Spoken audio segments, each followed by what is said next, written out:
teman-teman. Saya tadi ke rumah Mas Nur Samad Kamba, terus ya terus ke sini. Jadi capek nang TV capek, nang koran capek, nang kene enak. Di delok kiai lucu bahannya ganteng.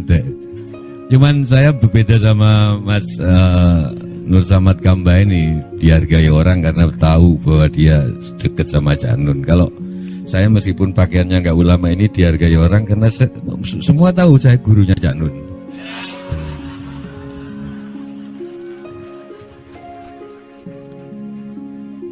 Cak Nun itu kan bisa bahasa Arab, Arabnya bagus, ya orang pesantren lah. Tapi kan kalau di Hindu itu orang yang tahu kata sampai tahu makna itu dalam, tapi masih nggak terlalu dalam. Yang dalam menurut Hindu kalau tahu kata tapi nggak tahu artinya, cuman tahu musiknya kata. Misalkan Ainun, cuman tahu Ainun sebagai musik, nggak tahu apa artinya Ainun. Itu lebih dalam kalau di Hindu. Saya setuju Mas Kamba tadi bahwa akal penting, tapi itu kan sebenarnya mancing kalian. Cak Nun juga bilang gitu, akal penting kan mancing kalian. Di dunia ini mana yang nggak paradoks? Oksigen penting tapi bisa menghidupi, tapi oksigen juga membunuh. Kalau nggak ada oksigen sel kita nggak pernah tua, nggak ada keriput. Cak Nun disini gue anteng. Ya saya, karena oksigen, cinta itu membangkitkan tapi membunuh. Ya too much love will kill you. Mana yang nggak paradoks? Too much. Jadi Buddha itu bener, salah satu saya sih seneng. Aku kan senang kuil-kuil, nang pura-pura. Yang saya cocok dari Buddha itu, makanya Buddha agama masa depan sebagai agama, sebagai filsafat ya, Budi ya, karena Tuhan maha paradoks. Nah yang saya katakan tadi, oke, akal itu penting, akal, tapi itu kan sebenarnya mancing kalian. Di atas Sidratul Muntaha nggak ada akal sudah, karena itu malaikat Jibril nggak ikut ke sana. Ya waktu Isra Mi'raj itu kan malaikat Jibril cari ini kiaiku loh, aku itu tuh kafir loh, aku ngaji juga dulu. Loh, melo kan Jibril melo begitu senang Sidratul Muntaha nggak kuat. Nabi dosen besar kan sedang ganggu akal. Rahwono di situ bener. Rahwono itu sastra Jendrahyuning itu penguasa tertinggi ilmu, itu Rahwono. Baca bukuku kalau nggak percaya. Lo tenan lagi. Kamu pikir Rahwono mencintai Sinta karena namanya Sinta? Enggak. Suatu hari Sinta itu berubah namanya menjadi Waidehi. Belum ada yang tahu, 3 kali berubah menjadi Janaki juga. Tapi Rahwana tetap mencintainya karena dia tidak menyembah nama, dia menyembah zat. Ilmuku dhuwur. Loh, Cak Nun tadi bilang akal penting, itu nipu kalian. Dia tahu bahwa akal ada batasnya.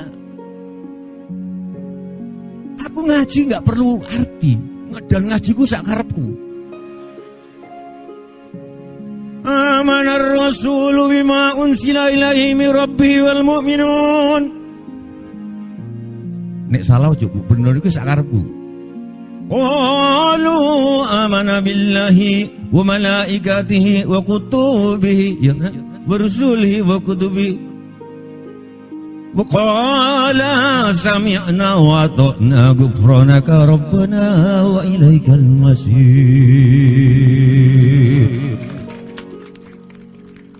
Karena aku bukan orang pesantren, jadi aku nggak terjajah oleh nada-nada Arab.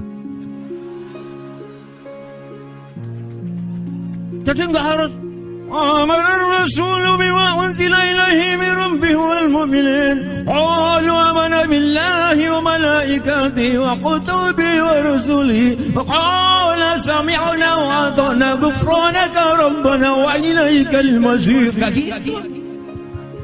Aku orang Jawa kok. La yukallifullahu nafsan illa wus'aha. laha maktasabat wa 'alaiha maktasabat. Rabbana la tu'akhidna in nasina aw akhtana.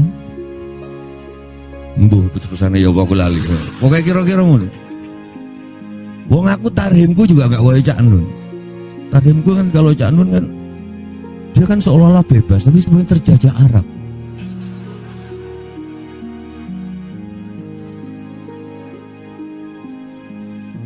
Assalatu wassalamu alaik. Ya kan? Terus ya. Terus ada yuk. Mengetel. Enggak. Terus ada yuk. Enggak, aku mau nada Jawa, gimana nada Jawa? Itu kan orang Mesir itu. Aku tahu dari Mesir, nonton Cak Nun ngomong di YouTube. Salatu wassalam alaik ya imam al-mujahidin ya Rasulullah.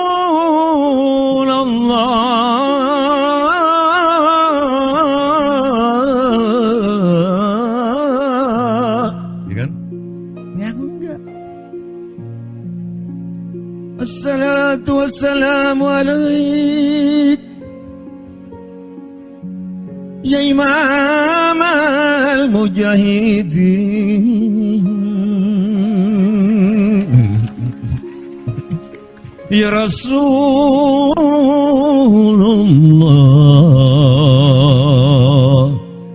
Merdeka.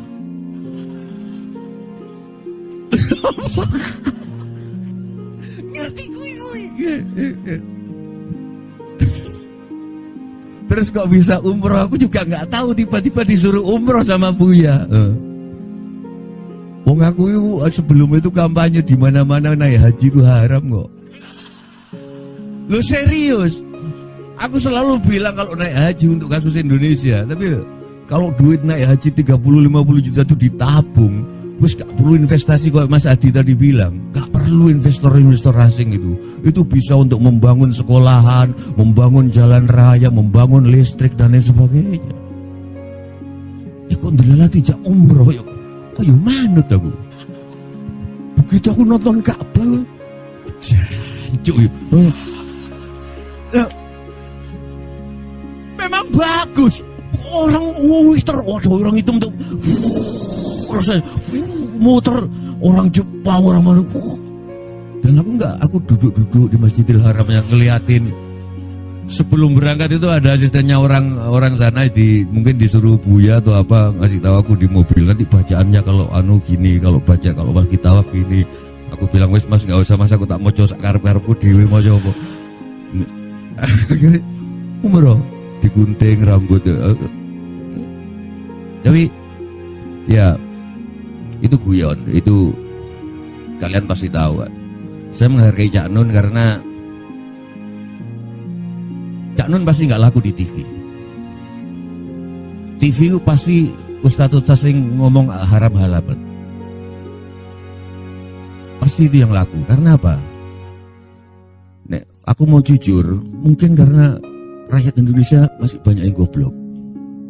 Kenapa kok banyak yang goblok? Ini Mas Adi, karena kita satu-satunya negara, hampir satu-satunya negara yang nggak ada seleksi alam, nggak ada musim dingin. Musim enak terus. Nang jopo, kue miskin, kue goblok mati tenan gue. Lah kan kini gak mati-mati kan musimnya kan. Jadi wong goblok orep kabeh. Nah disitulah ulama-ulama halal haram itu muncul. Loh di sini nih kalian lumayan, tapi kalau 250 juta itu suku sing goblok sampai sing pinter ono kabeh. Kalau di Kanada yang sampai minus sekian derajat, ya saya nggak sabrang itu. Nggak punya akal, nggak punya tabungan, nggak punya, saya kira mati nang mobil pemanu kademen. Dek ini sopo sing kademen. Hidup semua, makanya saya enggak, kadang-kadang kalau ketemu Gus Plus sampean selalu orang bilang tanah kita tanah surga, tongkat kayu, dan itu justru celaka karena kita enggak diseleksi. Angel lu ngomong makrifat ngene nang TV. Lo iya. Sing paling laku nang TV wudu itu. Ngomong kayak Cak Nun ae angel. Wudu itu sebenarnya yang disucikan apanya? Bukan fisiknya, tapi batinnya. Cak Nun kan biasanya ngomong gitu. Susah dong TV ditangkep kayak mana. Kalau nggak percaya nek sampean ngentut, sing diusap duduk selekmu kan. Cak Nun kan sering ngomong gitu kan. Wah, angel lang TV rek. Wong nek ngentut sing di wudunya bukan enggak cebok. Berarti batin kan. Tapi kan susah ngomong gini di TV. Makanya saya anggap ini oasis dan saya senang pada Cak Nun karena beliaulah satu-satunya yang melihat bahwa Tejo itu hidupnya cuma acting. Itu saya dengar pertama dari Cak Nun dan saya baru sadar iya. Kenapa? Lo aku ngomong nang TV yang koruptor kayak aku acting deh. Karena aku sadar nggak ada koruptor, nggak ada kehidupan. Iki sastra jenderal. Iki yang Cak Nun tadi bilang nggak ada hitam putih. Coba nggak ada koruptor, nggak ada demonstran, nggak ada demonstran Metro Mini nganggut apa? Loh. Tetapi kenapa aku teriak? Karena aku mendefinisikan diriku sendiri sebagai pengamat. Sebagai pengamat aku harus tanyang korupsi. Sikap. Walaupun aku tahu itu garisnya Gusti Allah. Aku nek misalnya nang orang-orang bergabung datang deksek turut berduka cita jane kene ku biasa, mosok cekakan ngono gak. Tapi kene ku iki wis diatur Gusti Allah. Pertemuanku yang kene wis diatur. Kenapa kok aku tiba-tiba ke rumah Mas Samad Kamba, beliau masih dari Bandung datang, aku bilang ke Fatin istrinya kayaknya capek, enggak usah. Tapi begitu datang beliau enggak capek. Kangen Cak Nun juga ya kok aku juga kangen. Jadi cuman aku heran kenapa setiap kali aku ngelihat Cak Nun selalu aku ingat Novia. Gitu loh. Iya. Tapi begitu ketemu Novia aku lupa Cak Nun. Itu apa? Aku gak ngerti kenapa ini. Al-Qudusu Al-Maliku Ar-Rahim Ar-Rahman Al-Azizu Al-Muhaiminu Al-Mu'minu As-Salam. Asmaul Husna versiku. Dan seterusnya dan seterusnya dan seterusnya. Menjelang terakhir Ar-Rasidu As-Saburu Dzal Jalali wal Ikram. Yang terakhir ke-100 sebut namamu sendiri. Assalamualaikum warahmatullahi wabarakatuh.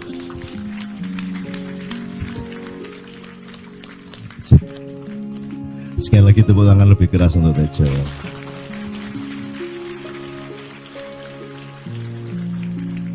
Jadi kekayaan Allah itu tidak terbatas dan jangan dibandingkan satu sama lain. Jadi tidak ada yang lebih unggul dari siapapun. Kalau pohon kelapa tinggi, jangan dibilang dia lebih tinggi daripada pohon yang lain. Karena pohon kelapa ya begitu itu, pohon yang lain ya begitu itu. Demikian juga Tejo.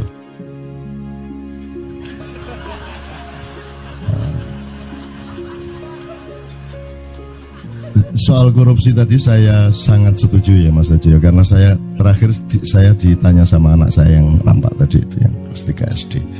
Ya milih mana, dunia ini banyak pencuri apa tidak ada pencuri? Dia bilang gitu. Wah ya ini apa dulu ini temanya, sehingga jawabannya nanti beda-beda, saya bilang gitu. Kalau ngomong gawa, kalau ngomong wajarnya orang hidup di desa-desa, di kampung-kampung, kalau bisa nggak ada pencuri. Tapi kalau kita ngomong yang lebih luas, hakikat kehidupan ini juga memang pencuri itu memang dihakikatkan untuk ada sebagai bagian dari dialektika yang Allah ciptakan. Terus dia bilang gini, kalau saya memilih di dunia banyak pencuri, dia bilang gitu. Kenapa? Loh ya terserah kalau mau mencuri, karena sebenarnya kan ada pilihan untuk tidak mencuri, dia bilang gitu. Toh dalam hidupnya ada pilihan untuk berbuat baik. Tuh. Sabikullah di arek iki lumayan nih guys. sejajar karo Joyo Tejo ya. Waduh, sangat terbukti kan hari malam ini kan terbukti kan. Gitu.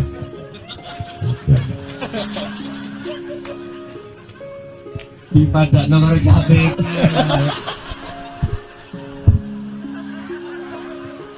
Enggak, saya enggak.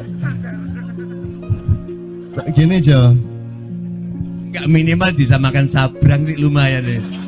Cari cilik loh. Ya, enggak, karena yahdillahu mayyasha, ya.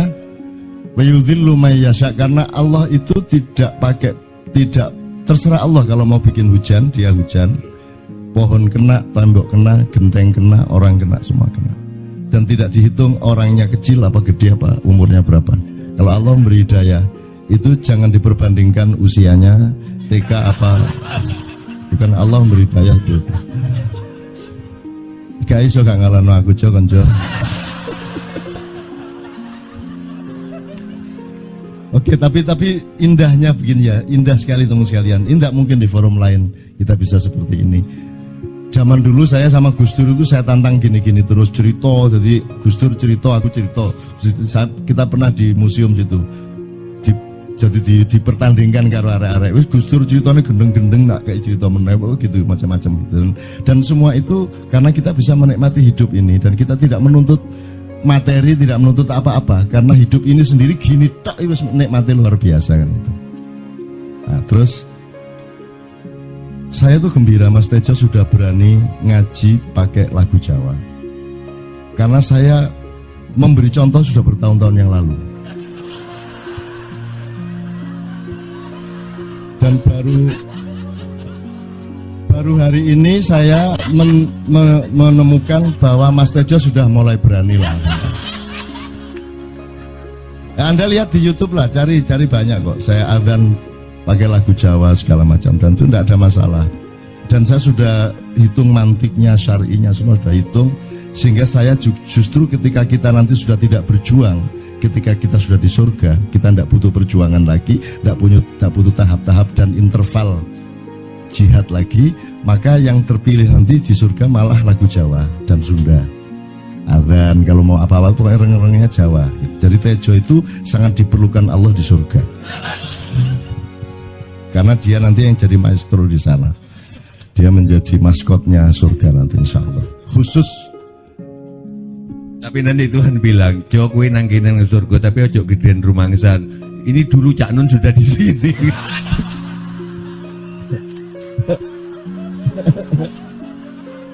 Terus aku kondo nang Tuhan asu ya.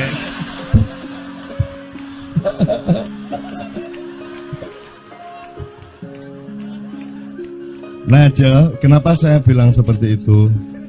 Saya tidak akan praktek lah, saya tidak akan memperbandingkan vokal saya dengan vokalnya Joyo Tejo. Karena saya pasti kalah kan gitu. Orang yang menang harus ngalah lah.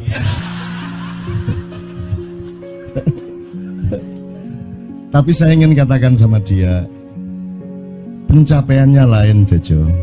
Kenapa Allah memilih bahasa Arab? Itu karena juga terkait dengan rasa Arab, terkait dengan segala macam yang sifatnya yang Anda bilang tadi, Jibril tidak bisa lebih naik lagi tadi karena pencapaiannya berbeda. Kalau Anda menguasai benar Panem Bromo, Pucung ya, Dandang Gulo segala, kemudian Anda menguasai Qiraah Sab'ah misalnya, itu pencapaiannya berbeda.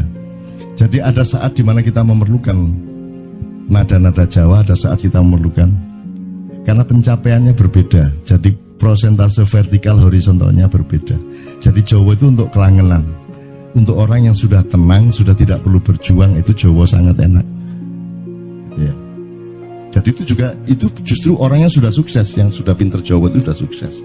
Nah orang yang masih berjuang ini masih pakai Arab, bukan terpengaruh Arab, tapi metode sosialnya harus pakai itu. Karena yang di depan saya ini orang-orang yang terdidiknya Islam itu sama dengan Arab, dan saya tidak ingin menghilangkan Arab. Tidak harus Arab tapi juga tidak harus tidak Arab, ini harus dipegang. Jangan mentang-mentang kalau kan ini Arab bukan Islam, iya, tapi juga Islam tidak mesti Islam tidak mesti Arab, tapi jangan terus Arab itu pasti bukan Islam. Unsur Arab tetap ada, unsur Jawa tetap ada, unsur Apon tetap ada. Gitu loh. Makanya Allah memilih bahasa Arab untuk menjadi firman-Nya kepada Muhammad dan tidak memilih Tejo untuk jadi nabi terakhir. Engko lak gak sido dakwah nyanyi ngono gak lagi. Itu. Jadi memang ada berbeda, tapi tidak masalah karena saya misalnya gini aja. Misalnya saya yang terkait salatu wassalamu alaik gitu ya. Saya tidak mungkin memakai Jawa karena mereka belum siap secara budaya. Karena mereka perangkat musikalitasnya berdasarkan budaya mereka, perangkat musikalitasnya yang bisa mengantarkan mereka naik itu harus pakai tradisi itu ya. Meskipun saya membuka diri dan membuka semua orang lain untuk bertukar-tukar, tidak ada masalah. Makanya yang terakhir-terakhir kan banyak pendeta-pendeta datang kan saya suguhi dengan Kiai Kanjeng Sholatullah kan selalu. Sing lagu ada lagi yang lagu gereja yang sing Gloria apa itu? Jo sing apa? Sing piye? Kalau Natal itu yang ya yang pakai bayana bukan sing iki lho. Na na ni na na ni na na na na na ni na na na na na na na na na ni na itu kan salatun minallah wa alfa salam alal Mustafa Ahmad Syarifil Maqam. Itu kita menyesuaikan diri bukan menunjukkan diri. Jadi sudah dilakukan sekian tahun yang lalu. Iya. Ngono lho Rek. Kita ini melayani. Pengumuman ya. Nek di ono pacare enggak? Kowe arep nang ndi nang pengajian? Walah, itu pengajian itu Cak Nun sudah melakukan itu 20 tahun yang lalu. Yes. Itu teman sekalian, enggak, soal pencapaian tadi memang berbeda. Jadi saya tidak mengatakan mana lebih unggul, tapi pencapaian Roso Arab, bahwa Arab Saudi sekarang kayak gitu itu masalah lain. Tapi bahwa pencapaian struktur nada Arab berbeda dengan pencapaian struktur nada Jawa, apalagi dengan Barat. Kalau Barat kan enggak bisa banyak yang bisa. Kalau pas itu tadi bisa. Tapi kalau bisa Indonesia tanah air itu kan lagu Arab, lagu Barat. Itu kan kalau untuk ngimami kan gak enak. Bismillahirrahmanirrahim, alhamdulillahirabbil alamin, arrahmanirrahim, maliki yaumiddin. Iya. Gak enak blas. Tapi kalau Jawa, karena Jawa tidak terikat dengan ideologi nada Barat, maka Jawa kan kalau Timur itu kan tidak ada barbar sebenarnya. Di Timur kan Tejo tahu persis bahwa Timur itu begitu membuka diri. Musiknya bisa 4/4, lagunya 3/4. Dan itu di Timur eksplorasinya luar biasa. Jadi kalau lagu Sunda, lagu Jawa dipakai untuk ngimami bagus banget. Apalagi yang ngimami imam besar Syekh Al-Mutawakil Sujewo Tejo Mutafakun alaih. Yang mutafakun itu orang bersepakat atas dia, gitu ya. Jadi jangan dijadikan mitos bahwa mutafakun alaih itu harus perawi-perawi hadis saja. Apapun saja, siapapun saja yang kita bersepakat dan mantap dengan kebenaran yang dia bawa berarti mutafakun alaih, kan begitu Ustaz? Itu. Kecuali yang bagus kayak sallallahu alaihi wasallam itu tidak bisa dipakai yang lain. Itu kenapa? Karena kita ingin jimat kita ini utuh pada Rasulullah, karena Rasulullah itu pusaka hidup kita, kan gitu. Itu jangan dikurangi lah gitu, jangan ditambahi, jangan dikurangi. Itu ojo terus Sujewo Tejo sallallahu alaihi wasallam. Ya, gak enak ya. Gitu. Oke. Soal Novia enggak berkomentar saya. Soal situ kita Tejo ini memang lananangin jagat ya kan. Dia memang oleh Allah itu diberi anugerah luar biasa. Tapi saya ingin mengingatkan Anda, ada satu hal yang terakhir yang ini sebelum jam 3, teman-teman sekalian. Tadi kan saya sudah ngomong mengenai informasi dari Allah, dan itu mulai hari ini mulai Anda bersyukurlah. Kalau enggak karena Allah kasih tahu, kita enggak tahu loh. Nama Allah saja itu kalau kita enggak dikasih tahu kan kita enggak tahu. Dan pada hakikatnya Allah tidak bernama. Seperti Tejo tadi sebenarnya ingin mengatakan kepada kita bahwa logika iman tadi loh. Jadi wong iki nek wis ndek kono iku wis gimana ya? Saya ngomong akal segala macam itu karena Anda masih pada posisi berjuang. Maka bekal utama Anda adalah akal. Selama berjuang di dunia, hanya orang Jawa kemudian yang punya teori mukswa. Tolong dijelasin, mukswa itu apa? Misalnya ada informasi secara kebatinan Nyai Roro Kidul itu sebenarnya adalah manusia yang muksa sekitar 2 milenium yang lalu, umpamanya gitu ya. Itu kan tidak bisa dibuktikan juga, tidak bisa diberitakan juga. Tinggal kamu ambil maknanya. Jadi kalau ada informasi apa-apa teman sekalian, jangan lantas terseret untuk membenarkan atau menyalahkan. Nanti dulu tuh kita ambil aja manfaatnya. Misalnya Nabi Khidir. Khidir itu anak siapa? Tidak tahu toh. Bapaknya sopo gak ngerti. Punya istri apa tidak? Tidak tahu. Gitu. Lahirnya di mana? Tidak tahu. Dia orang Arab apa Persia apa Afrika? Tidak tahu kan? Apa orang Jawa, orang Sunda? Tidak tahu kan? Nah itu tidak usah diperdebatkan. Jangan terus bersikap akademis, kognitif terus.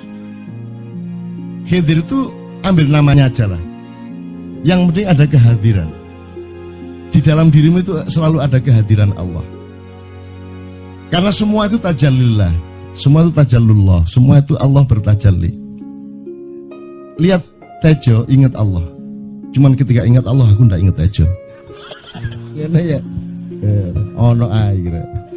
Salah enggak diam-diam cewek tak malu. Enggak, tapi mungkin soal itu ya, yang soal bahwa itu tak mungkin tak jelas melihat tembang ini. Sorry, minta waktu 3 menitan. Jadi gini, seluruh kata-kata saya setuju Cak Nun tadi. Sepulang dari sini, nggak usah diingat-ingat, nggak usah menurut Cak Nun, menurut Tejo, menurut Mas Gamba, menurut Adi, tapi mendefinisikan menurut kalian sendiri. Karena seluruh apa yang kita katakan menurut orang Jawa itu adalah sampah. Habis ini kita udah ini seluruh omongan ini jadi sampah. Yang bisa membuat itu tidak jadi sampah adalah interpretasi masing-masing pribadi. Jadi gini, lang-langing driya lang-lang ramyo lengkang.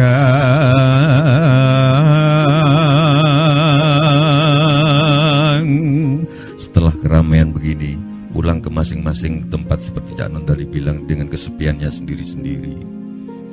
Sinongwati jagat kariyamong.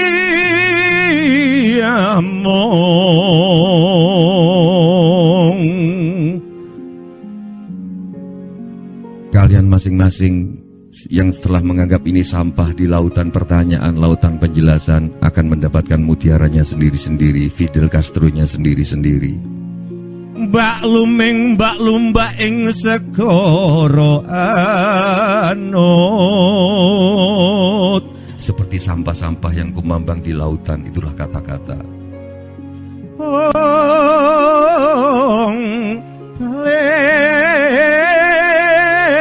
Lumut berganggeng, lumut berganggeng.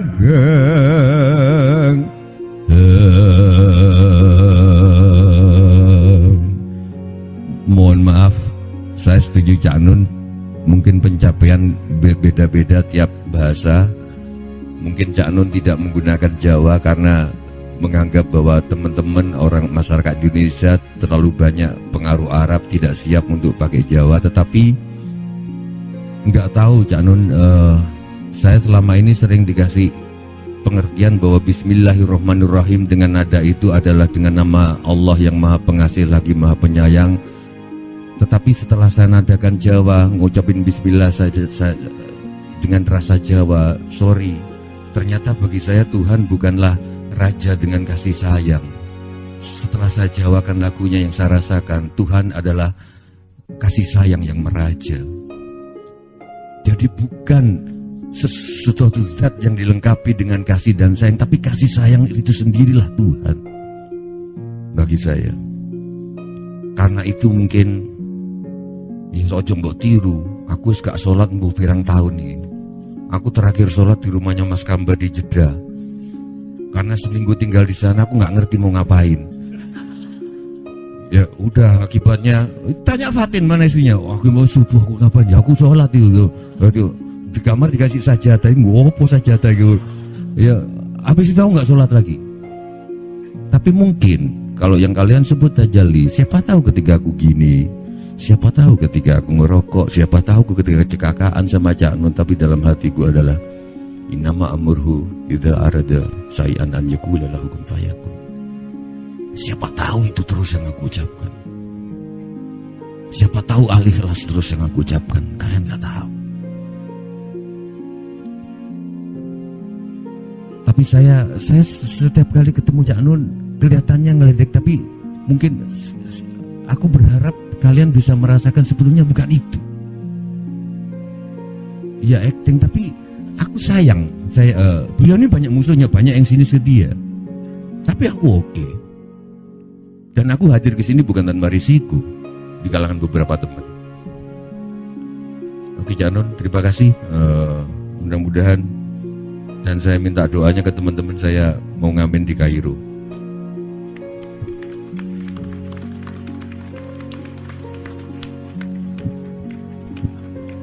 Oke teman-teman sekalian, saya kira luar biasa malam hari ini, dan saya sama Mas Tejo ini jangan diukur-ukur dengan tradisi-tradisi dan kebiasaan-kebiasaan berpikir kita dalam berbudaya.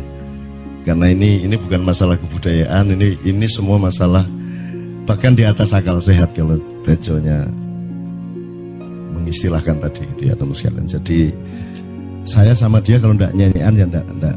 Dia temanya yang diwakili saya itu tumpukan-tumpukan ejekan kepada saya, dan itu adalah rahmat yang luar biasa. Dan dia tidak sholat segala macam, saya tidak membuat saya merendahkan dia atau membuat saya menjadi agak kurang dekat dengan dia, tidak juga, karena itu Allah punya gitu. Dan Allah itu terserah-serah dia, karena Allah itu maha menghisab. Karena makanya matematika itu ilmu paling murni, paling suci itu, karena urusan agama nomor satu itu hisab, ya toh? Nomor satu itu hisab, dan yang menghisab itu Allah, bukan kita, bukan ustadz, bukan kiai, bukan siapa-siapa. Dan Allah pernah mengatakan, saya kira di sini aja yang cerita mengenai orang Badui terakhir ya, orang Badui keliling Ka'bah, dia mengucapkan ya Karim, ya Karim, ya Karim, ya Karim, terus ada laki-laki di belakangnya tawaf juga dan mengucapkan ya Karim, ya Karim, ya Karim, ya Karim, ya Karim, sampai akhirnya si orang Badui ini noleh, kamu ngapain kok niru-niruin saya?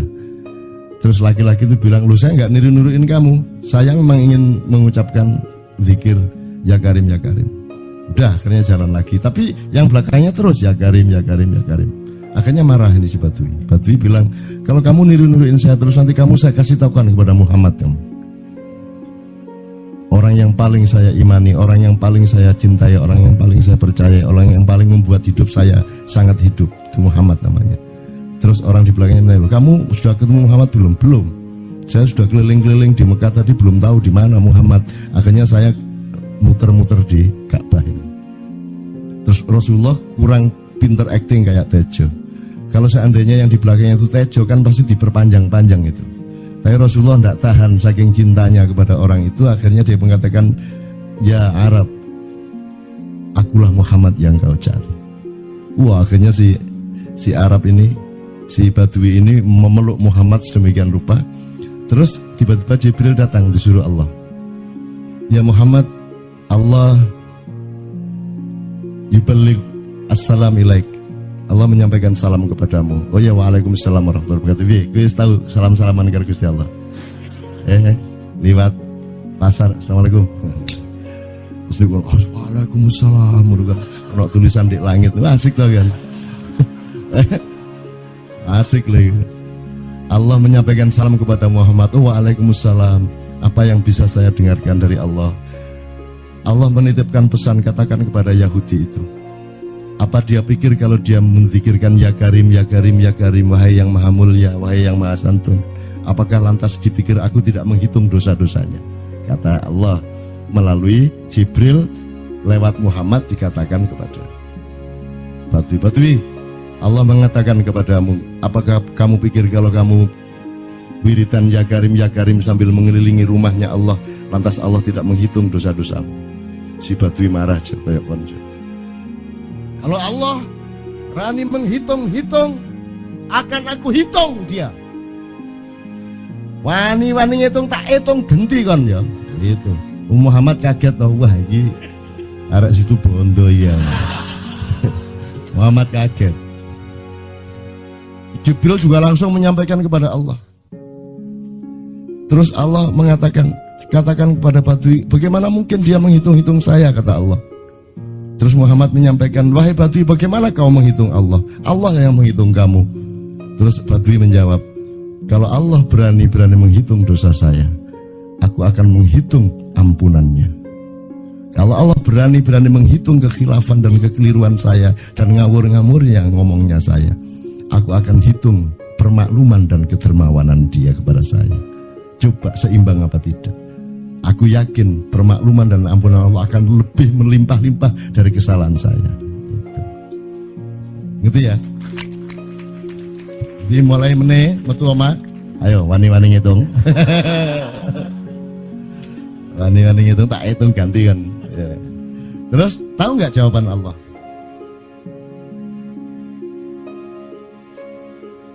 Jibril katakan kepada Muhammad untuk dikatakan kepada Badui itu, wahai Badui, kamu tidak perlu menghitung-hitung Allah, karena aku juga tidak akan menghitung-hitung dosamu. Wah, coba.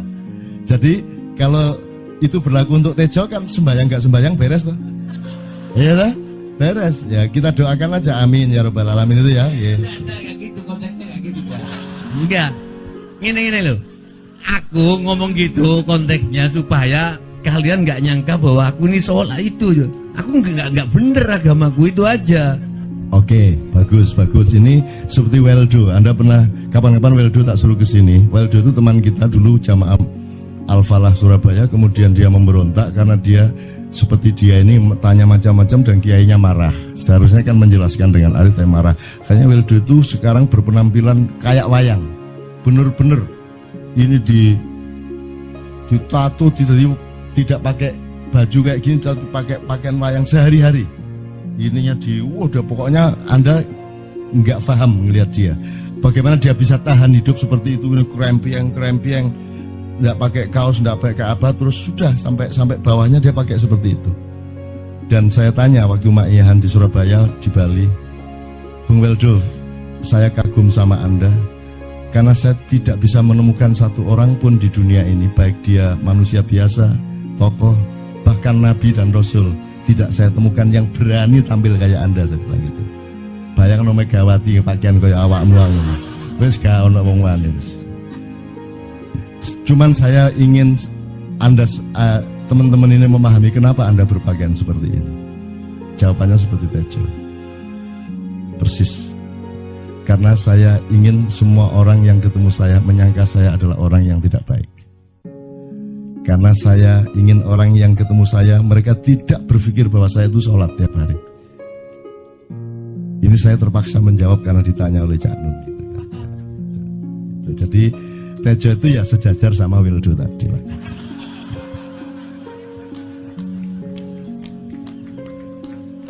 Kapan-kapan tak kasih di Kenduri Cinta, tolong dianu fotonya Weldo ya. Bagus itu, bagus. Sekarang di Bali dia jadi pelukis dan dia benar-benar seperti itu. Tradisi tasawuf itu, khazanah tasawuf itu ada cerita gini, Cak. Itu semua orang tahu Syekh Abu Yazid Al-Bustami ya. Beliau itu adalah begawan sufi tasawuf yang paling besar dari Kufah ya, dari Basra ke Baghdad. Jadi setiap kali dia masuk ke kota Baghdad itu misalkan ada khalifah lagi kumpul-kumpul ini dengan rakyatnya, terus mendengarkan Syekh Abu Yazid Al-Bustami datang, itu majelisnya raja khalifah itu akan kosong, kemudian berkumpul ke Syekh Abu Yazid Al-Bustami. Nah itu merasa dihormati, dimuliakan, diagungkan, itu kemudian mengusik rasa keberhambaannya pada Allah. Jadi pada waktu bulan Ramadan dia sengaja ke ke kota Kufah siang hari,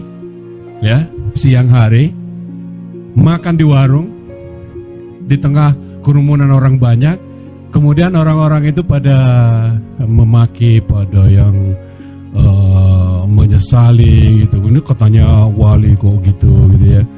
Jadi saya pikir orang yang paling menghargai dirinya dan kedekatannya kepada Allah itu justru lebih memperlihatkan ketidak diterimanya gitu loh. Jadi dengan situasi kondisi yang ada sekarang ini itu loh. Saya ingin mengatakan bahwa Anda tahu apa Sujiwo Tejo itu pernah baca atau apa mengenali Malamatiyah namanya gitu. Jadi ketika orang merasa dirinya apa-apa, dia harus memperlihatkan bahwa dia itu harus disesali, dia itu harus dimaki supaya dia merasa bahwa dengan begitu ketika Allah mencintainya maka dia sangat menghargai cinta Allah itu, karena begitu rasa hinanya di tengah umat manusia ini, kemudian ketika Allah menyapanya maka sapaan Allah kepada dia itu begitu indah, begitu menusuk, begitu menyentuh dan seterusnya. Demikian dari. Maksudnya Syekh Yazid Bustami itu dia tuh total sama Allah, dan kalau ada orang menghargai dia itu rasanya kok mengurangi totalitas kita kepada Allah kan gitu, sehingga dia makan di bulan puasa di tengah orang banyak. Bahkan kemudian ada yang malah mendewa-dewakan dia. Wah ini wali, wali deh, wali mangan gak masalah, gitu. Poso-poso gitu, ono ngono aja. Akhirnya malah copot kelambi, melaku nanggeng ngene iki, tak tambahi. Yo. Semakin kita berbuat buruk, semakin didewa-dewakan orang. Mau BBM naik ya tetap malah bagus. Kalau orang sudah mendewakan orang, itu dia sudah kehilangan akal sehat yang begitu. Orang di pasar mengatakan, ini Jokowi jadi presiden aja naik BBM-nya sampai segini, apalagi Prabowo nungguin. Jadi Prabowo itu gak dadi disalahno.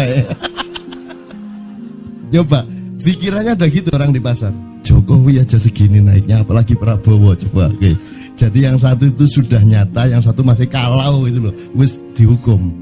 Nah, kalau dihukum itu kan sudah hukum orang hasad toh, gitu loh.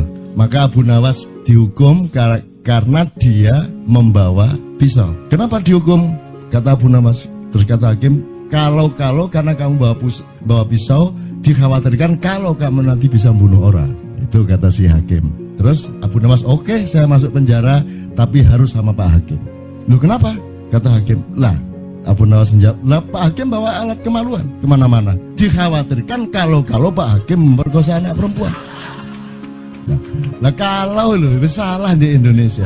Makanya teman-teman pada sinis pada saya itu kan kalau dipikirnya saya mau cari apa, semua pada sinis. Dan tidak ada yang rahmat Allah yang melebihi sinisme teman-teman kepada saya. Tidak ada rahmat Allah melebihi saya dianiaya di Indonesia. Saya tidak diletakkan di tempat yang seharusnya. Saya tidak dibukakan peluang untuk menggunakan hak-hak saya. Tidak ada rahmat Allah melebihi penganiayaan Republik Indonesia kepada saya. Tapi soal saya tidak masuk TV Jo, mohon maaf, saya yang tidak mau Jo. Saya hanya mau TV lokal, betul-betul lokal, ADTV, ATV, yang lokal di Jawa Tengah, Jawa Timur. Dan itu tidak ada tujuan apa-apa, saya bersodakoh, Kiai Kanjeng bersodakoh. Jadi itu tidak transaksi. Mereka datang ke acara syuting dimuat, dan acaranya 2,5 jam non-stop. Itu pun dari acara 8 jam seperti ini. Salah nangkep sampean ya. Ngene loh, aku nggak masuk TV, nggak ngomong gitu. Masyarakat sing nggak diseleksi oleh hukum alam ini banyak yang goblok sehingga nggak siap menerima ceramah sampean. Siap. Makanya industri nggak nyerap. Siap. Kemanapun saya pergi di seluruh Indonesia mereka siap 4 jam, 5 jam, 6 jam dengan saya, siap mereka. Mereka tidak ada yang goblok. Aku nggak setuju. Ini bukan yang goblok. Ini Enggak hanya di sini. Kita tiap hari kemana-mana, Jo. Dan bukan orang Ma'iyah. Dan mereka siap 4 jam, 5 jam tanpa berdiri, tanpa kencing, tanpa rame, tanpa apapun mereka siap. Siap kok, tidak ada masalah, tidak ada yang goblok di Indonesia. Mereka masih punya sesuatu yang sejati. Bukan hanya dikenduri cinta loh ini. Bukan hanya dikenduri cinta. Kita kemarin di Boyolali sampai jam 1, dari jam 8. Tidak ada masalah kok, dengan 45.000 orang tidak ada masalah, mereka tahan. Mereka tahan. Tidak ada masalah. Jadi nyuwun sewu soal itu bukan kalau anak KJ saya jam 3 mau tak pikir masyarakat TV. Ya saya kadang-kadang kepingin buktikan aku tak standing comedian. 3 jam 3 jam. Kalau ada yang bergerak tak santet. Nggak, maksudku mergo tak santet. Ya ilmu sihir gampang kok. Sihir itu ilmu gampang. Tidak ada yang pergi. Karena mereka mencari sesuatu yang tidak ada batasnya untuk menemukan. Tidak akan pergi mereka. Ini mau sampai jam 6 tuat tuh. Dan itu tidak hanya berlaku di Maia, dimanapun. Yang tidak kuat kan bupatinya, gubernurnya, kapolres. Arek-arek, beres kabeh. Dan itu seluruh Indonesia tidak ada masalah sudah. Tidak ada masalah. Jadi tidak benar kalau hukum, saya melakukan ini justru untuk melawan hukum industri. Kata siapa harus di channelnya dipindah, kalau gini maka terus dibikin acara gini-gini supaya orang tidak pindah channel. Buktinya saya 8 jam non-stop gak pindah channel. Ya tolong pelajari di daerah sana jauh kalau soal ini loh. Ini soal kebenaran komunikasi, karena saya memang tidak mau di TV swasta nasional. Dan kalau ada teman-teman dari TV nasional harap diketahui mau nyuwun sewu, saya memang tidak mau. Saya ingin membuktikan bahwa ya banyak yang harus saya buktikan. Gitu loh. Gak ono apa rumah samu nek gak nang TV nasional terus gak terkenal ngono ta. Terus gak ono wong njaluk salaman ngono ta ya. Saya ingin membuktikan bahwa komunikasinya Allah itu tidak hanya lewat mata dan telinga. Saya masuk ke dalam gelombang di mana orang yang tidak pernah ketemu saya kangen sama saya. Arep ngopo kowe? Iki nek ngene iki suwe-suwe TV Kromo ya nek ngene carane. Kayak terus sekalian mohon maaf ya, pokoknya ini semua ini kalau diteruskan menjadi kegagahan. Dan kegagahan itu tidak boleh. Yang gagah hanya Allah Subhanahu wa taala. Tapi sampai sekarang Cak Nun belum menjawab pertanyaan saya. Yaitu, ini bener Cak. Ini belum dijawab, selalu menghindar. Cak, ngencuk bojone wong hukumnya apa ya? Belum dijawab sampai sekarang. Sampai sekarang aku heran.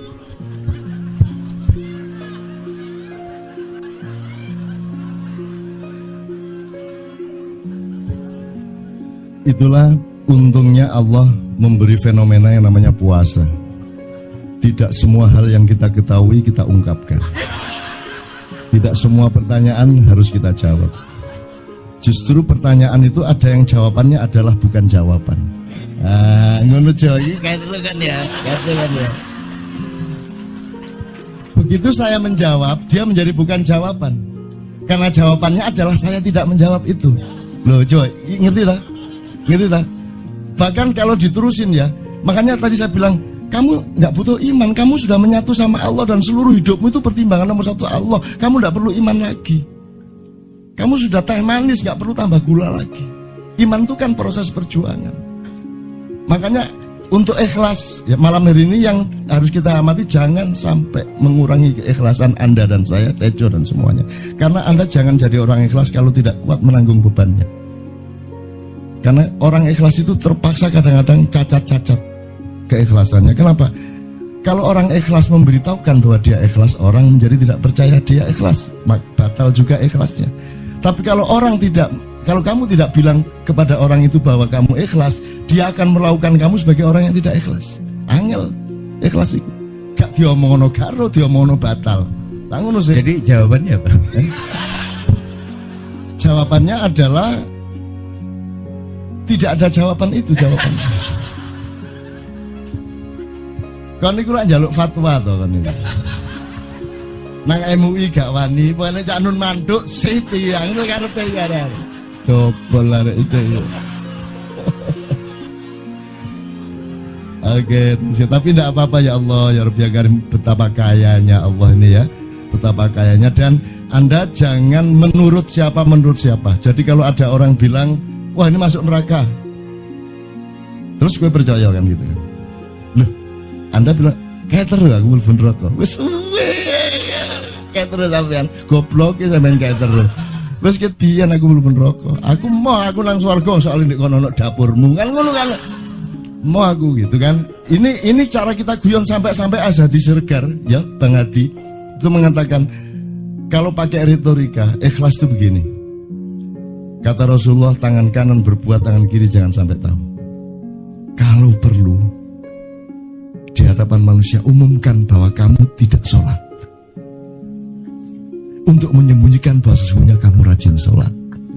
Gini lah cane, ya kan? Tapi ojo percaya, kamu harus tetap tidak percaya supaya kamu menyangka dia tidak sholat benar gitu loh. Karena kebutuhan dia seperti itu. Bahkan Bang Hadi bilang lebih tinggi lagi. Gini loh, ikhlas itu kalau perlu kamu sholat tuh jangan sampai ketahuan Allah. Iya coba. Iya, udah satu itu, dhuwur banget toh. Itu kan kalau kita ngomongnya linear kan marah kita, masa sampai Allah enggak tahu.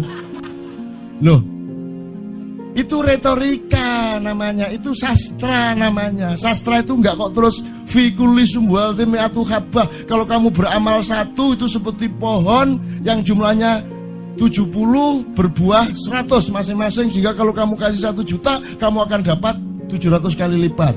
Loh, Allah itu bukan guru matematika. Itu retorika untuk menyangatkan.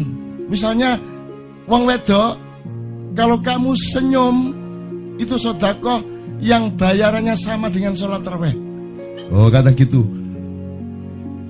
Sebenarnya asal usulnya itu Kanjeng Nabi tarawih tutuk omah bojone merengut.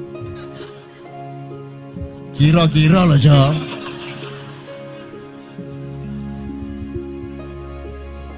Jadi kon timbangan ini lho, gak usah terawih gak apa-apa ngerojo merengut yang lu jangan ngono kuwi asal usule.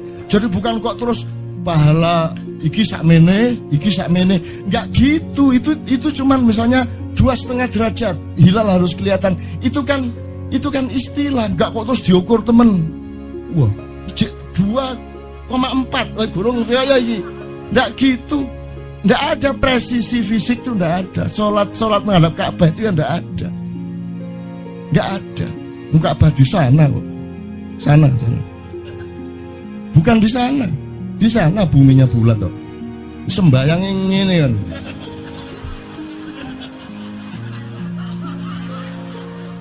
Nek sujudmu tadi kudu ngene. Gimana?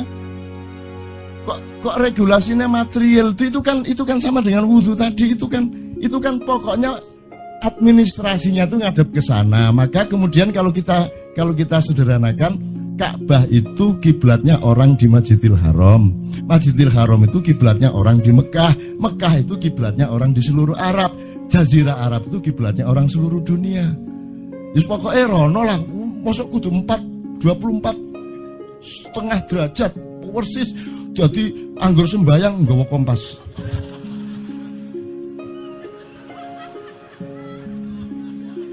Terus ono malaikat nggawa pecut. Hayo, kurang lurus.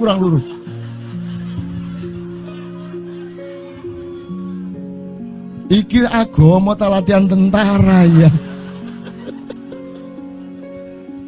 Oke, ini saya kalau ingat cambuk ini jadi ingat ada fatwa juga, Jo. Anda satu sama saya segala macam itu kan orang yang tidak punya apa-apa, ya toh, makanya kita juga amalnya sedikit secara material gitu kan. Tapi pokoknya Anda jangan, saya ingatkan lagi yang belum dengar aja, yang dengerin ya. Pokoknya jangan beol bawa cambuk gitu ya. Ya sudah jelas. Ini ternyata ada yang lebih dahsyat, Mas. Bagi yang belum paham gini, terakhir ini setelah ini Tejo akan memuncai dengan satu tembang, setelah itu kita pulang bareng-bareng. Jadi ada seorang caleg di Jombang.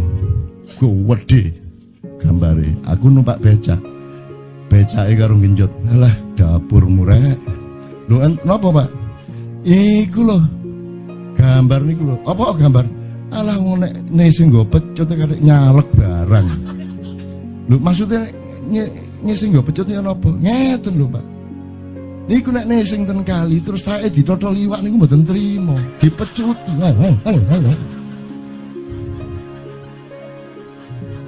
Dadi tae mon mboten oleh ditotol wong apa meneh duwike ngono. Iku tak critakno ternyata ada yang lebih parah. Lho cak ono ndek Jombangku gak mek sing nggawa pecut gak gelem nesing cak. Nek nesing kuwatir kelangan tae deh. Coba ada orang nggak mau beol karena takut kehilangan tai. Coba itu Indonesia tuh kayak gini kok mau dirubah kayak apa? Maju kemana ayo? Dan nikmatnya luar biasa kok. Jadi sekarang ngelihat orang itu, itu nggak mau beol orangnya, nggak mau berak lagi, nggak mau berak takut kehilangan tai kan gitu kan? Oke semua berdiri teman-teman sekalian. Bismillahirrahmanirrahim. Teman-teman sekalian kita bersyukur kepada Allah. Dan saling berterima kasih satu sama lain di antara kita, dan saling berendah hati, dan saling menerima, mengakomodasi dengan penuh cinta, penghargaan satu sama lain, dan doa bersama bahwa insya Allah Anda adalah orang-orang yang dihidayai Allah untuk menjadi kaum yang baru di Indonesia, menjadi bangsa yang baru di Indonesia yang akan membangkitkan kembali dari keterpurukan yang berkepanjangan ini.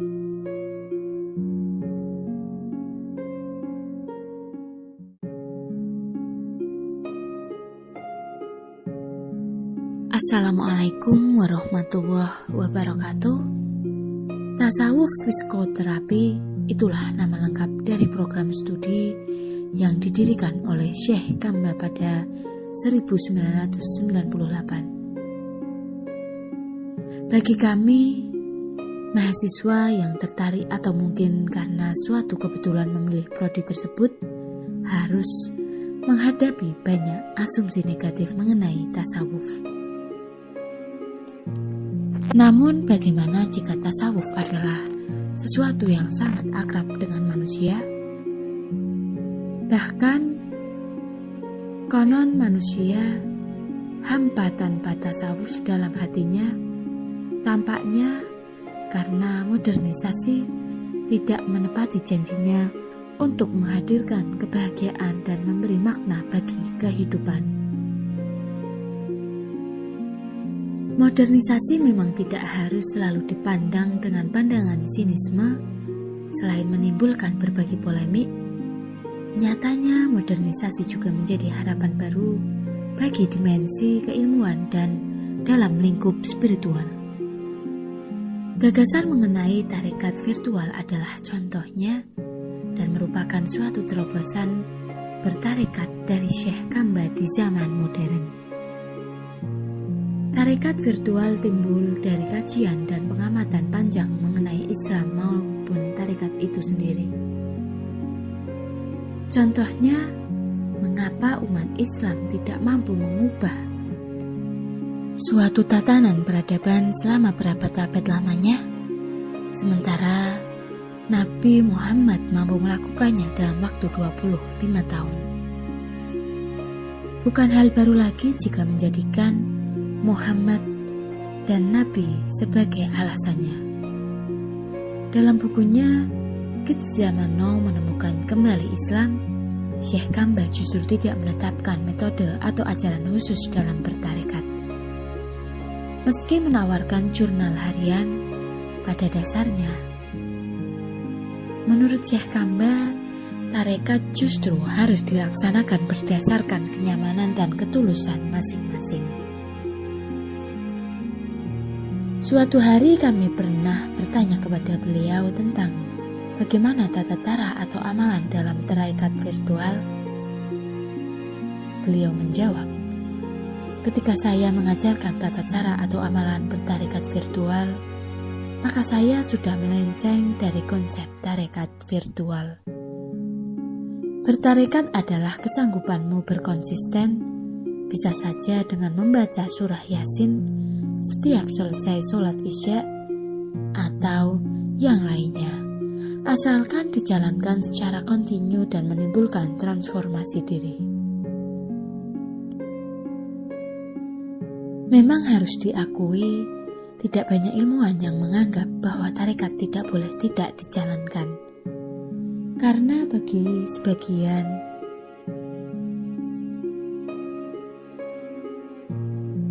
kalangan cukup kuat anggapan bahwa tarekat harus melalui rangkaian formal pembaitan yang cukup menakutkan bagi orang yang ingin bergabung ke dalamnya.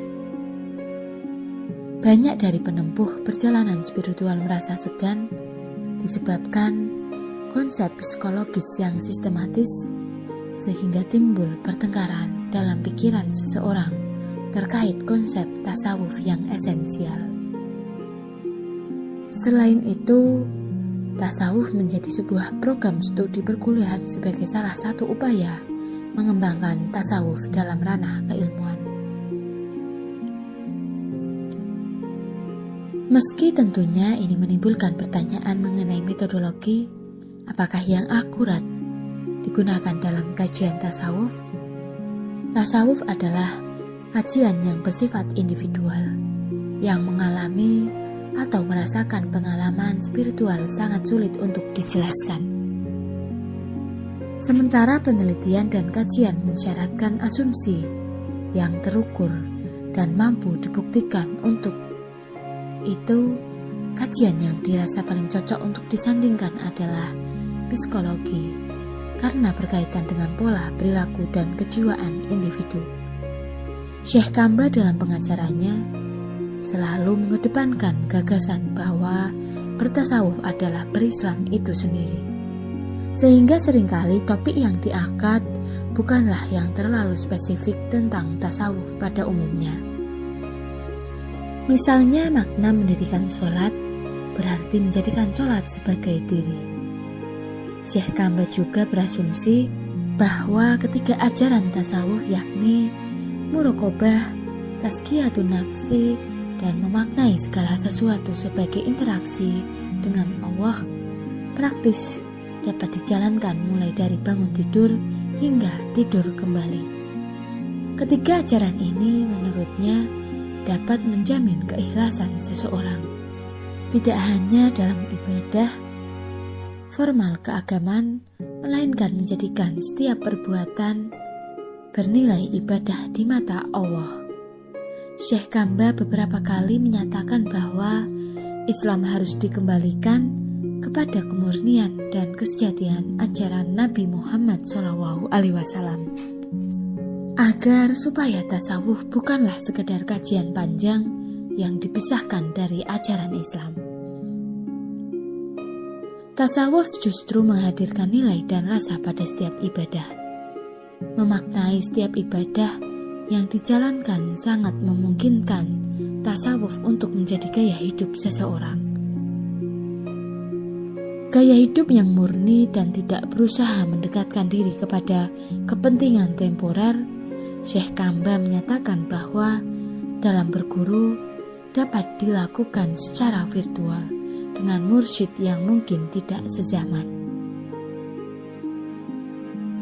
Asalkan seseorang mengidolakan guru tersebut, sederhananya ini diibaratkan seseorang yang mengidolakan artis atau tokoh. Seseorang akan cenderung mengikuti sang idola, baik dari segi penampilan, perilaku maupun gaya bicara. Idola dapat dijadikan gerbang berguru dan meneladani seseorang. Mungkin inilah warisan yang dititipkan kepada kami untuk tetap berjumpa dengan Syekh Kamba. Salam rindu dan cinta kami untuk Syekh Kamba. Andaikan kita memandang Ma'iyah sebagai sebuah orkestra, maka di dalam orkestra itu kita tidak hanya menyaksikan para pemain musik yang piawai memainkan not demi not, sehingga alunan nada kita dengarkan. Yang tidak kita lihat adalah bagaimana partitur nada itu disusun. Bahkan naskah partitur pun kita hanya melihatnya dari jauh. Yang kita nikmati adalah hasil dari orkestrasi aransemen sebuah lagu. Itulah ma'iyah yang kita rasakan bersama hari ini. Dalam setiap orkestrasi, tidak boleh ada satupun unsur dari grup orkestra utuh tidak terlibat. Andaikan ada yang tidak terlibat, maka akan mengurangi keindahan orkestrasi alunan nada yang ditampilkan. Contoh paling nyata adalah Kiai Kanjeng. Ketika Pak Is masih ada, betapa kita sangat menikmati setiap nomor-nomor Kiai Kanjeng dengan alunan seruling bambu yang khas dari Pak Is. Ketika akhirnya Pak Is tidak ada, kita kemudian merasa ada sesuatu yang hilang dari Kiai Kanjeng. Alhamdulillah, sekarang ada Novan yang menggantikan posisi Pak Is pada seruling. Pada contoh ini, Pak Is adalah mutiara seruling di Kiai Kanjeng. Jika dulu pada era Padang Bulan, awal yang menjadi ciri khas utama Padang Bulan adalah bahwa Cak Fuad bertugas untuk menyampaikan materi tafsir Al-Quran secara tekstual, sementara Cak Nun bertugas untuk menyampaikan materi tafsir Al-Quran secara kontekstual. Melalui konsep tersebut, Padang Bulan menjadi sebuah forum revolusioner di awal 90-an. Lebih tepatnya, bahkan forum kajian Islam revolusioner. Dalam sebuah forum, Cak Fuad dan Cak Nun memandu berlangsungnya forum. Layaknya konduktor dalam sebuah orkestra, Cak Fuad dan Cak Nun meramu Padang Bulan menjadi sebuah tarian orkestrasi yang menarik dan diminati oleh banyak orang. Dan orkestra Ma'iyah hari ini semakin lengkap dengan hadirnya Syekh Nur Samad Kamba, sang mutiara tasawuf Ma'iyah. Sudah banyak cerita bagaimana kisah pertemuan Cak Fuad, Cak Nun dan Syekh Nur Samad Kamba pada awalnya, dan ada banyak kisah yang sangat romantis dalam persahabatan beliau bertiga. Yang pasti, Syekh Nur Samad Kamba melengkapi hasanah ilmu di Ma'iyah dengan ilmu tasawuf yang memang merupakan ekspertasi beliau. Suatu kali, seseorang sahabat menyampaikan kepada saya bahwa Ma'iyah adalah sebuah gerakan tarekat. Sempat saya terdiam ketika sahabat menyampaikan argumennya tersebut. Hingga kemudian saya teringat salah satu kalimat Gusmus tentang Cak Nun, mursyid tanpa tarekat. Dan kemudian apa yang dipaparkan oleh Syekh Kamba di beberapa forum Ma'iyahan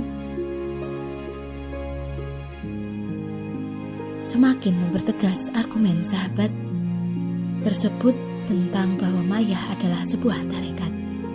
Kalau Ma'iyah adalah tarekat, kalau siapa mursyidnya? Kalau masih belum ketemu jawab, cobalah secara perlahan dengarkan kembali Sohibu Baiti. Pada setiap kesempatan di Ma'iyahan, Syekh Kamba menjelaskan secara akademis bagaimana Ma'iyah adalah sebuah gerakan tarekat. Mungkin ini bertentangan dengan pendapat banyak orang, tetapi Syekh Kamba dengan beberapa poin yang tentu saja merupakan hasil tinjauan akademisnya menemukan bukti bahwa Ma'iyah adalah gerakan tarekat.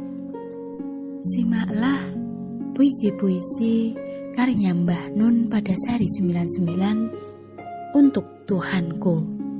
Banyak orang yang bahkan tidak bersentuhan dengan Ma'iyah menganggap bahwa puisi-puisi Mbah Nun dalam 99 untuk Tuhanku adalah karya-karya sufistik, karya yang bersifat religius yang penuh dengan simbol, metafora, dan isyarat-isyarat teologis. 99 puisi itu kemudian dipublikasikan ulang, bahkan oleh redaktur Ma'iyah dibuatkan desain khusus pada setiap puisinya. Untuk apa? Tentu saja selain untuk mengangkat kembali karya-karya Mbah Nun, juga untuk semakin mempertegas bahwa Ma'iyahan itu tidak sama dengan cangkruk, ngopi, begadang sampai pagi, ketawa ketiwi, hahaha semata. Bagaimana kemudian Syekh Kamba menjelaskan dalam bahasa akademis bahwa Tuhan itu tidak bisa dikonsepsikan, tidak bisa dipersepsikan, tidak bisa dipikirkan, apalagi dibayangkan sesuai dengan imajinasi manusia. Apa yang ada di benak kita tentang Tuhan hakikatnya bukan Tuhan itu sendiri.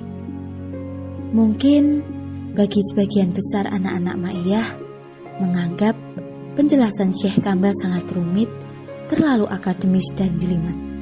Tetapi sebenarnya apa yang dijelaskan oleh Syekh Kamba menjadi hasanah ilmu di Ma'iyah yang sebenarnya kita sangat membutuhkannya. Syekh Kamba adalah duta Ma'iyah di dunia akademis. Selama ini, kita sangat jarang memiliki sosok yang mampu menjelaskan Ma'iyah di dunia akademisi. Padahal, Ma'iyah sangat penting dan perlu untuk diinformasikan juga dalam bentuk jurnal. Misalnya, bersyukur kita memiliki Syekh Kamba di wilayah ini. Tentu saja, kita berharap ada sosok lain yang mampu berperan seperti Syekh Kamba untuk menjadi duta Ma'iyah di dunia akademis dan kampus. Bukan dalam rangka mempromosikan Ma'iyah, tetapi untuk memperkenalkan Ma'iyah dalam tinjauan akademis.